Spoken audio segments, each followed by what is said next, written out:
Underground.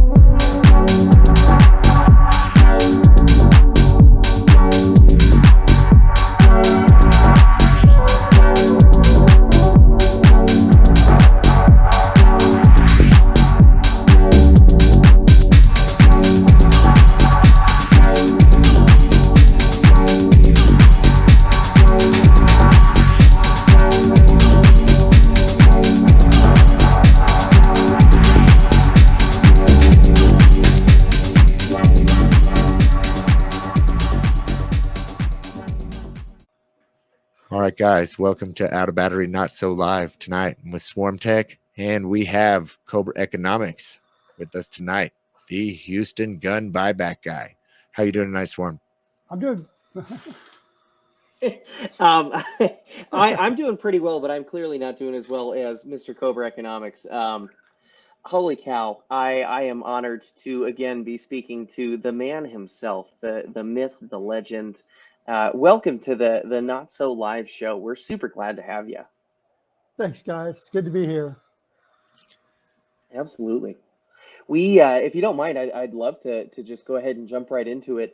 For those who are watching and you might not know or have heard the name Cobra Economics, first off, you need to get out from under the rock that you've been living under and recognize that Mr. Cobra Economics is the absolute mad lad who went to the Houston buyback and was able to recover funds for 63 assorted different firearms that he decided he no longer had a use for. And I feel like I'm not doing justice to the story. Mr. Cobra Economics, and is that what you'd like us to call you? Yeah, that's probably good. Yeah. Would you mind relaying to us the story as you experienced it, just kind of starting from the raw beginnings to the absolutely glorious but somewhat cheated final ending? Yeah. So this started out. It's been a couple months ago.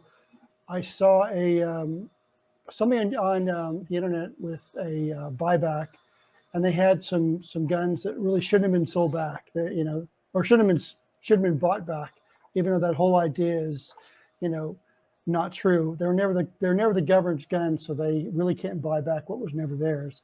So it was like an M1 Garand, and I think maybe it was 1911 or something like that, and it just kind of pissed me off. And I just got it in my head that I should probably try and screw with them as much as possible and piss in their Cheerios, try and make it so that these things are difficult. So I didn't think that I'd be able to shut them all down, but it seems like they're not buying any of the 3D printed stuff now, and they've realized that the 3D printed guns and ghost guns really aren't a problem. So mission accomplished. So anyway, I started out. I had a Creality CR10 10S Pro, and I started printing with that, and it was going pretty good. I hadn't been printing all that much recently. I had another printer I bought, I don't know, 5 or 6 years ago, one of the cheap Chinese ones with like the plywood sides, and it never worked right. I got like two things out of it. I got a barrel from a Liberator, and I got one of the spinner things for my son that I designed in at Fusion 360. But I was very frustrated. It had like dual heads on it. It seemed like it should be okay, but I never could get it to finish. It'd start printing, and then it'd get jammed up. It just wouldn't go. I didn't have problems with it, like adherence in the bed. That seemed to be okay, but just like the print head would just never complete stuff. So I upgraded a few months ago to that Creality one, and it worked really well. I had the normal problems with it getting jammed every once in a while, and trying to get the thing leveled out, and all that stuff. But I sorted that out really fast. So I was making pretty good progress, and then I had to go out west with my family for something, and on the way back we drove through Dallas, and stopped by and got two of the Ender 3 Pros for $100 each, and Nice. that really like pumped things up. So I was getting, basically two harlots per day per machine. So that's like six per day as I'm going there. and it could have been better. I didn't do any optimization of the printing, and some of them I was printing a little too hot, so you could see in some places where it's a little molten in places, but the guns are all working really well. I got them all put together. I used aluminum tubing for the barrels, which was really cheap. I bought all the springs on Amazon, and I bought in bulk. I bought a bunch of screws. So total cost for what I had was around $3 per gun, and I printed out 62 Harlots and one Liberator. 60 Harlots, 2 cab fares, one long barrel, one short barrel, and then one Liberator. So I originally was going to do all Liberators, but they just took too long, and it was a little more trouble to work with. You can tell that it's, well, how old are they now? 6 years, 7 years, whatever it is. That it was amazing at the time, but it's just a little harder to deal with. Mm-hmm. But with the Harlots, I mean, it was amazing. I just go in, I bought the metal build plate, so they just come right off on them. I did that after about the first 15 or 20 probably, because that was one problem I had. It's like the original build plates were actually, they weren't lasting all that well as much as I was printing. So they're starting to bubble up and stuff. So I replaced those, and man, that made it a lot easier. Just go in and just break them off with by bending the plate and drop them in the bag, and off we were going. So we got down to the end, and I noticed online that the mayor's information said basically, I don't know what the wording was. It basically said that they'll buy all of them you have, for any working gun. And it's like, well, shit, I've got 63 guns here, and every single one of them works. I assembled them all. I took the first 5 or so, and I shot them with live rounds. I did multiple rounds for each one, and every single one of them worked first try. I didn't even do the modification to the firing pin. I just used the straight 3mm bolt, and it worked fine. No problems at all. Everyone fired. I had no misfires. The gun didn't blow up. I did first, before I fired live rounds, I fired them with no bullets. I just pulled the bullets out and tested them that way, and it was fine. So I was pretty confident. I wasn't quite sure at first because the barrels were aluminum. And then also I actually hand rifled them with a file. So they weren't great for accuracy, but they did meet the legal standard for having a rifle barrel, because I just went in with a file and just went and did four rifling marks through them. And I also cut out, for every one of them, I cut out the steel with my CNC plasma cutter. So I filled the handles with like 3 or 4 pieces of steel, sheet steel. So it was clear full. So by the time I was done, it's like the steel was basically free. I paid like, I don't know, 30 cents a pound for it at the scrapyard years ago. And I've got like 4 big sheets of steel, probably 2 foot by, I don't know, a foot, that I cut the steel out. They got the holes in it from all the pieces. And that only took me a few hours though, so it wasn't too bad. It would have been terrible if I had to cut them all out by hand. That would have sucked. Yeah.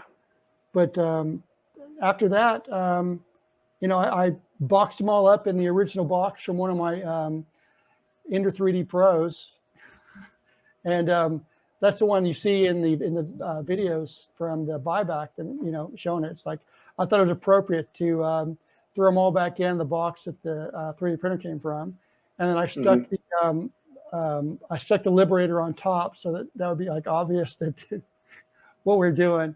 So we got there, and we're waiting in line. I'm thinking, we're 20 back. I'm thinking, well, I hope that nobody else had the same idea as me, or I'll just be out of luck. But as we're going through, it wasn't too bad. They were kind of slow. There was somebody, probably, I don't know, 10 people in front of us, and they had a whole bunch of the 1776 style shotguns, the ones that are the slam fire, with the 2x4 for the stocks, and they didn't take those. So that made me think, well, maybe they're not going to take any of this stuff. But we got up there, and they're kind of screwing us around a little bit. The two cops there were, kind of dickheads. You could tell they didn't want to buy them, but their rules that they said specifically, $150 for working guns, and of course they weaseled out at the end. They only gave me $50 per person. Said they're giving me the price for what non-working guns or whatever he said, which was kind of chicken shit. They'd been talking to the mayor and the chief of police, and I think they said something about it because they didn't want to pay. It's kind of typical for, I think they're kind of chicken shit. I know there was somebody else there after me that they agreed to buy the receivers for. He had it in writing, and gets up there with the paperwork, and they said, go kick rocks. We're not buying them. So, I don't know who set the rules in this thing, whether it was the city council and that they voted on it. I don't know. I mean, if they did, it seems to me this should be a problem, because if you set the rules, you should abide by them. So, I mean, my whole goal on this thing was like to disrupt it. It wasn't the money that motivated me. It was just basically, I don't like the idea of gun buybacks. It's $1 million of our taxpayer money. And we really shouldn't be spending on this. There is absolutely no data that supports that these work. I mean, if you look online, there's the I think it's on public radio. What's the economist's name? Freakonomics. They've actually got an interview on that one, and they talk about how it's basically one of the worst uses of money because it just does not work. And I mean, I'd seen the stuff long ago about the Cobra farming story in India, and the story was basically that in India they had too many cobras. It may or may not be a true story, but it makes a good story, and it's better off than the one in Vietnam where they actually really did buy rat tails. But anyway, so there's too many cobras, so they offer money if you turn in dead cobras. And so people figured this out, and it's like, well, you know what? It's a lot of work to go out and find cobras, and there's a shortage of them basically once people start going. But if we keep our cobras and we breed them, then we'll have a lot of cobras we can turn in. We'll make lots of money. And so they did. And then the government basically figures out that they're being taken, and so they say, oh no more cobras. And so when that happened, the people who've been farming the cobras let them loose. And so what they have is they have more cobras than when they started out. And I mean, this is kind of what's going on here. It's like, they're buying back these guns, but what's happening is people are like scrounging up crap guns. They're making guns like us. And what should happen is they should pay like a market price for the guns, right? So if I bring in an M1 Garand, I mean, it should go for over $1,000, right? But realistically, it's a really bad use of public resources to be buying up, things like that. It's like, it's somewhat like the cash for clunkers bullshit that we had a few years ago, and where they're destroying capital. It's like, well, that's not good any way around. It's like you're spending government money on this. You're screwing up the markets, and in the case of the guns, it's like you're screwing around with a constitutional right. I know they want to get rid of guns, but sorry, man, you can't. We're not going to let you. And so, I told them as we're getting up to the line, there was a couple people that interviewed me. There's like somebody from the police department. They had like their publicity person or whatever with a camera. And I said, she's asking if I'm bringing guns to sell back. It's like, sure I am. It's like, I said, I'm bringing crap guns to sell because I don't like what you're doing. And I think that was kind of surprising to her. And I also talked to a couple of the city council members who were actually really nice, but really wrong. And I told, it's like, you can be nice, but I disagree with what you're doing. I think it's a terrible idea. If you want to take $1 million and you want to stop, children from getting killed, well, what you should be doing is either spending it on, gang, trying to stop the gangs from shooting each other, or even easier and less controversial probably is you need to send some people into the schools and teach the kids at school not to handle the guns. I mean, that's shown that it works. It's relatively inexpensive. And I mean, I think that they could probably get volunteers from like the NRA. I mean, I'm sure they would be happy to go in and teach some of this stuff, probably for free.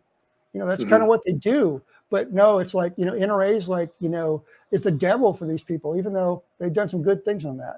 I think we all have issues on the pro-gun side with, how in the past they seem to have made deals that we don't really like. But, it's hard to argue with some of the stuff that they've done with like Eddie Eagle and stuff and teaching the kids about gun safety. And for $1 million, that would make a lot more of a difference.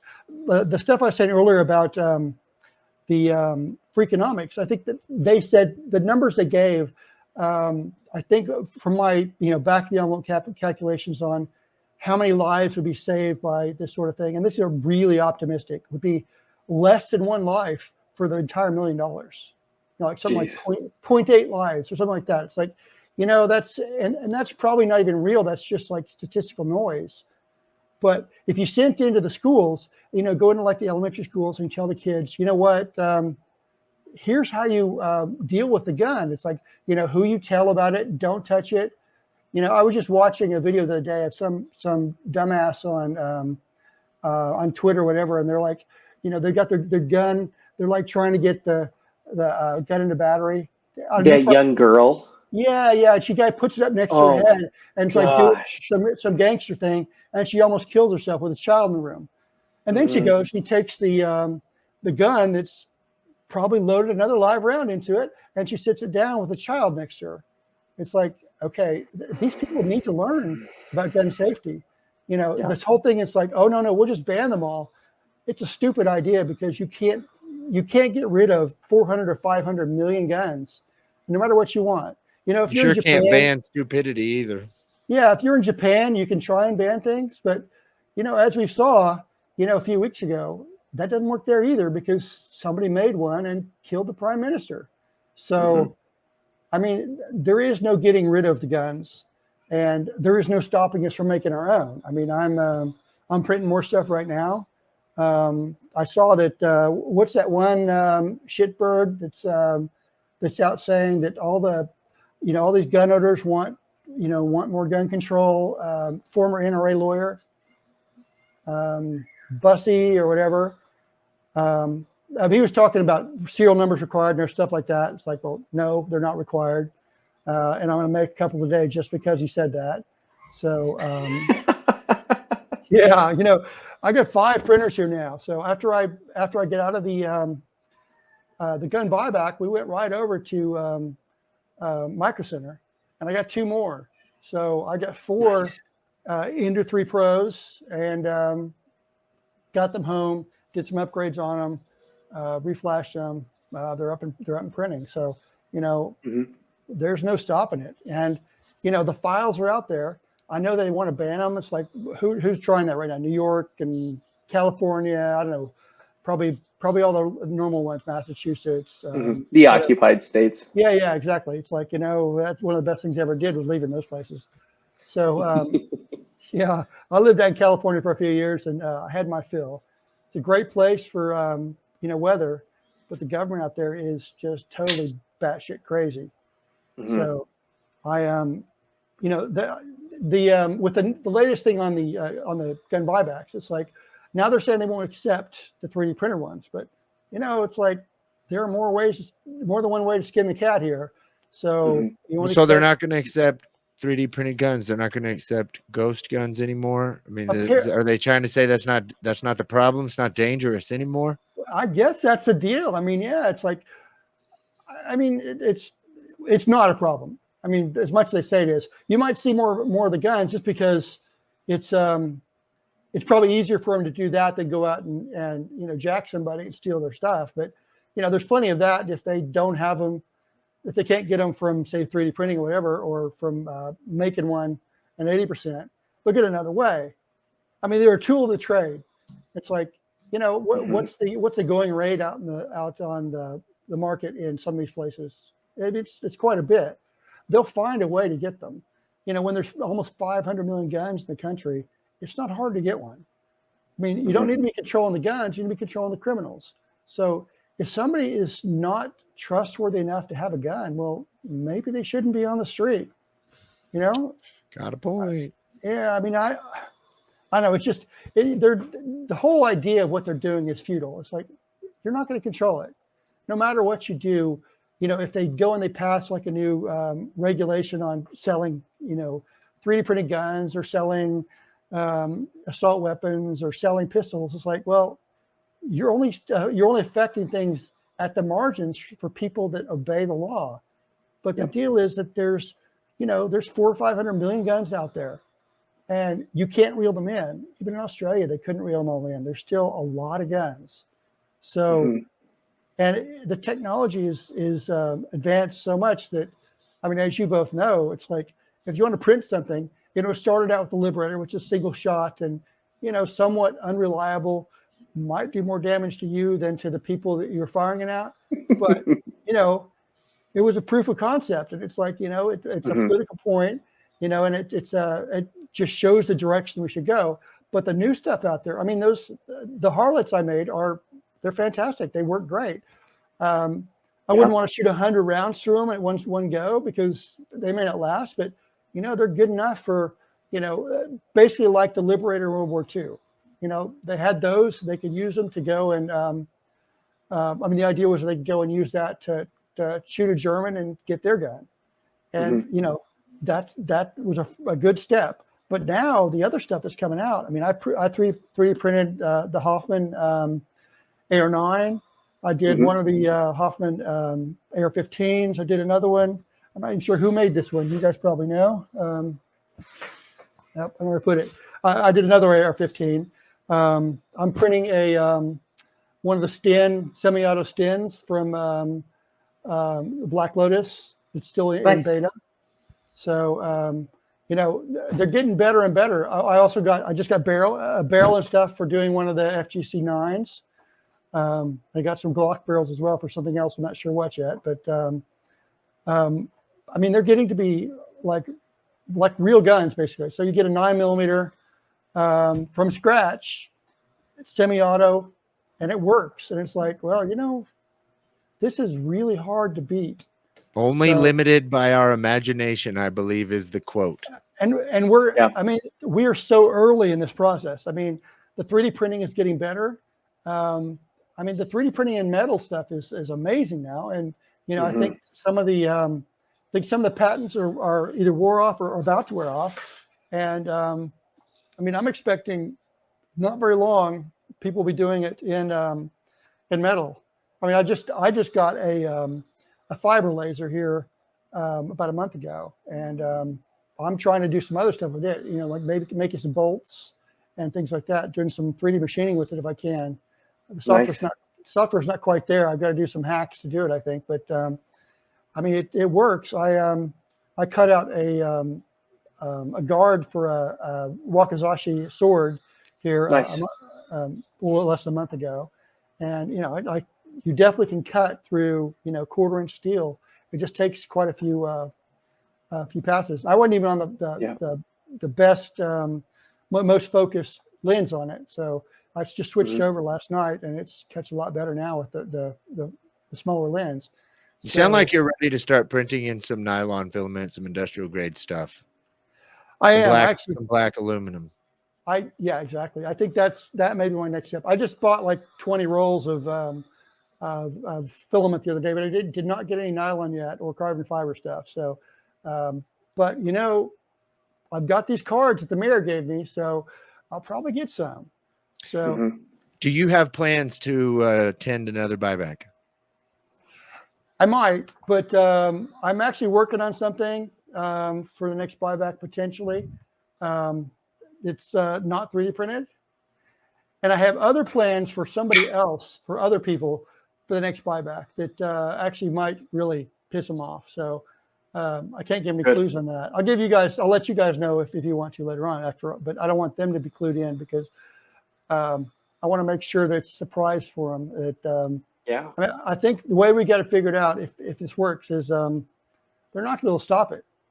You know, it's going to drain the money they got, and the only way to get around it is for them to change the rules completely, where they basically don't buy guns up for this crap guns for a certain price, and they for the other guns, the plan is to have people outside and buy up all the good stuff. So I said last time. Nice. I didn't go and buy stuff last time because my family was with me and they've been waiting. We got there the night before and we got up really early to get there. We got there about 7 a.m. and they were hungry and they kind of put up with my stuff for that. So I went and took them out, or I should say the mayor took them out for lunch at a nice Chinese restaurant down in Chinatown.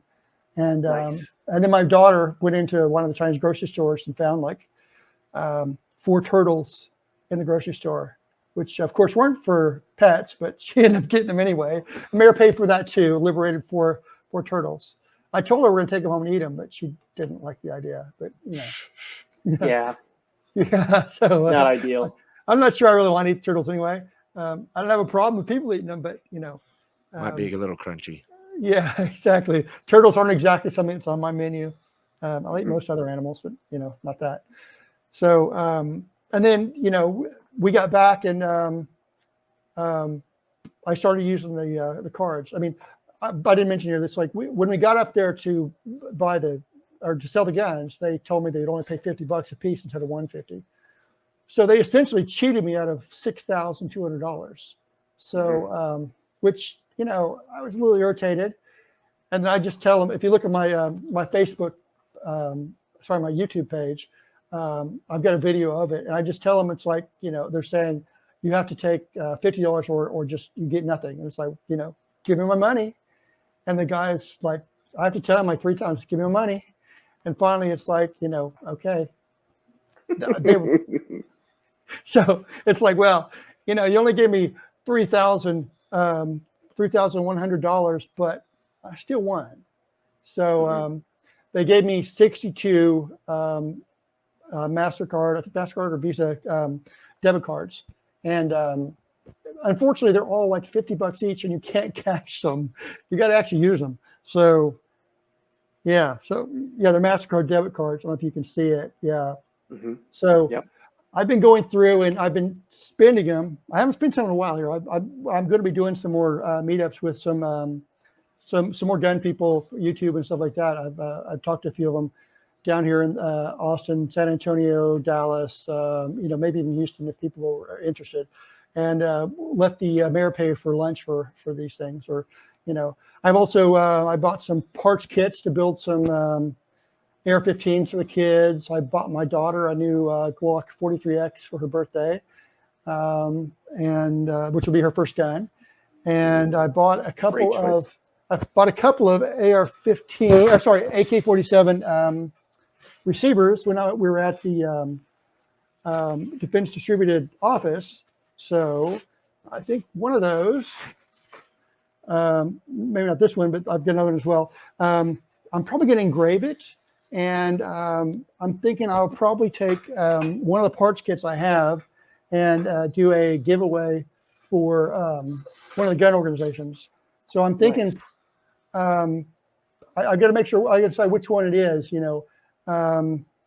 but if one of those guys will work with me and do like a drawing for it out of their contributors. So I don't really want to handle the money for it myself. I prefer if I can get one of the gun organizations to actually do the drawing themselves for people that donate, and then I'll send the kit out. So I've got a Romanian AK-47 or AKM kit and the 80% receiver right there. So I will probably engrave it with some stuff on my fiber laser before I send it out. So hopefully it'll be pretty cool. So I've also considered. The other one I was thinking was basically giving away the kit and letting them do a plastic off for it. But I don't know which would be better. I mean, in the I'm not sure how many people have the facilities to assemble one of these themselves, and I don't know if I was hoping to get one of the manufacturers to partner with me and actually assemble it into a finished gun, and then give that away. But I haven't heard back from anyone on it. So maybe if somebody's a licensed, maybe somebody out there with some tooling can help you out with that. yeah. So I'm not sure how it works That's out. the hard part with those builds is the tooling is so expensive. So you maybe rent it from somebody, or you borrow your buddies or whatever, because the tooling is so costly. Yeah, I've actually got all the tooling myself, and I've done. I bought about 30 kits back when they were like $89 or $99 a piece.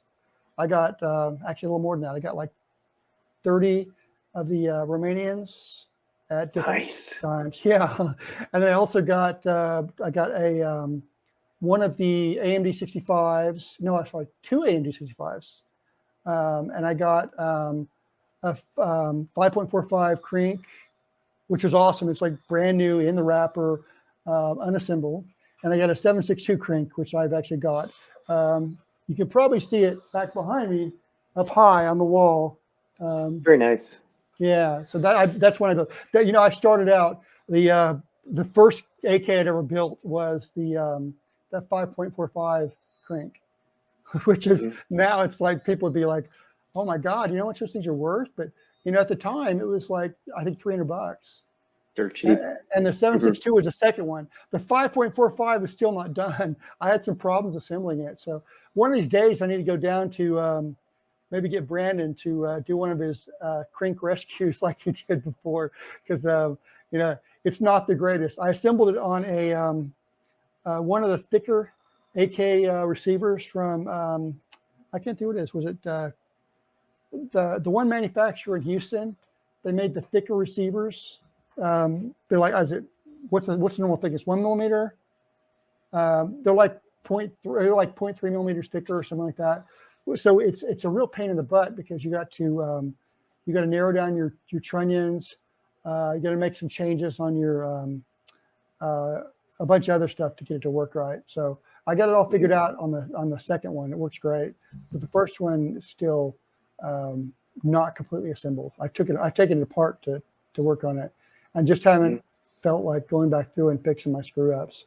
So, well, Brandon Herrera, if you're watching, you have somebody who would love to connect with you about this. Mr. Cobra Economics, we're coming up on the end of time here, so I just have one final question for you. Do you have any kind of advice that you would give to somebody who is thinking about potentially getting rid of some firearms that they no longer want at a buyback event like this? Yes, if you go to the buybacks, don't sell them to them. I mean, you'll get more money if they're a good gun. You'll get more money from the people outside. And if it's in Texas, it's 100% legit. There's no problems. I know in some states, probably New York, California, you've got to go through a dealer. But I know in some of these places, there are dealers out there too that will actually buy them up. So at the last show in Houston, somebody sold an Arisaka rifle. World War II. Wow. Yep. These are relics. These are history. And it's like, I know that all the parts don't get chopped up. In some cases, they chop the receiver and then resell the parts, which was great. We love that they resell the parts, but you've still destroyed part of history there. So that's not a great thing. So what's your message to the other mayors who want to use taxpayer dollars to destroy historical weapons? Well, we're coming. So, as I've said on my Twitter site, if you go to Cobra Economics on Twitter, people are Cobra farming all over. So, hopefully there's one coming up in New York. I think it's upstate New York. So, if you're in that area, you should be printing guns, because they're paying $150 for pistols, and they're paying another $100 a piece for ghost guns. So you're getting 5 times more than I got with Houston. And they specifically say for ghost guns, no serial numbers. It's like, okay, this is actually a license to print money. No questions asked. I mean, seriously, go in there with, 20, 30, 40 of them.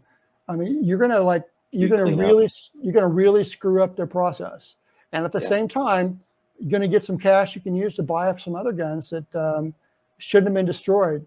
So, I mean, I would encourage people to go do it. I mean, I'm not sure what the laws are in terms of New York, and I'm not there. I'm not doing it, so I don't really give a shit. But why don't you? Can you tell everybody where to follow your progress along? Yeah, so if you go over to, I'm trying to post these buybacks on. If you go to Twitter/Cobra Economics, I'm trying to post them all up there when I see them. So there've been a few going through. We haven't had a lot of people go and do it. I know that a lot of them are saying no more 3D printed guns. So that may be ending. But remember, they're buying back other guns for $150 a piece or $250 in some cases. So if you do the math and you look at what the price is for some of the really old shit guns, the ones that we don't really care that get torn up, there's a lot of the old ones that don't work well. If you got some old shotgun that doesn't work, not historic, let them buy it. Sell all the crap you got and try and drain the money so they can't buy up the good stuff. That's right. So I love that. Yeah. Awesome. Well, we unfortunately we do have to go ahead and end it here, but Mr. Cobra Economics, thank you so much for coming on, for being arguably the most based human that I have ever come in contact with, for making sure that you got your own tax money back from Mayor Turner. Thank you so much for coming on and talking with us too. It's been an absolute pleasure. Thanks for having me, guys. Hell yeah, dude.